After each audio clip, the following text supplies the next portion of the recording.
ሰላምታን በተመለከተ ሰላምታ የሚከለከለው በጸሎተ ሐሙስ ቀን ብቻ ነው እንጂ ሙሉ ሰሙነ ሕማማት ሰላምታ አይከለከልም። ሲጀመር ሰላምታ የሚከለከልባቸውን ጊዜያት የሉም። በቤተ ክርስቲያን ንጹህ ሰላምታ፣ ቅዱስና ልዩ ሰላምታ አይከለከልም። ለምንድነው በጸሎተ ሐሙስ ሰላምታ የሚከለከለው ለምንድነው ቢባል ያው እንደሚታወቀው ሐሙስ ማታ ጌታችን መድኃኒታችን ኢየሱስ ክርስቶስን ይሁዳ ጌታን በመሳም ወይም በሰላምታ አሳልፎ የሰጠበት ቀን ነውና ያንን ለማሰብ ሲባል በዕለተ ሐሙስ ሰላምታ ይከለከላል።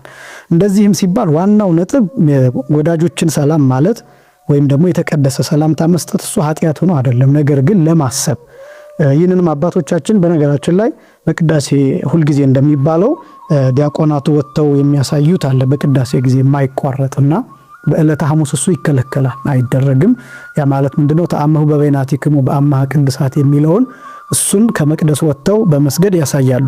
በጸሎተ ሐሙስ ግን እሱ አይደረግም። ለምን ቢባል በዚህ ቀን ይሁዳ ጌታን ንጹህ የሆነውን ሰላምታ ሳይሰጥ የሰላምታን አመለካከት ያቆሸሸበት ቀን ነውና ያንን ለማሰብ ነውና መልእክቱ ግን ከይሁዳ እና ከኤሳው የተለየ እጅ መነሳሳት ወይም ሰላምታ ይኑራችሁ ለማለት ነው። ዋናው መልእክት እሱ ነው እንጂ አንድ ሰው ተሳስቶ ሰላም ያለ ሰው በቃ ኃጢአት ሰራ ማለት አይደለም።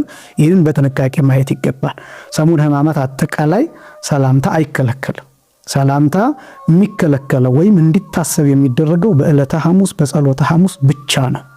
እሱም ደግሞ ዋናው ነጥብ ከይሁዳ ከኤሳው የተለየ ሽንገላ የሌለባትን ሰላምታ ተለዋወጡ ለማለት እንጂ ሰላምታ መቀያየር ኃጢአት ነው ማለት አይደለም። ነገር ግን ለማሰብ ያህል እንታቀባለን።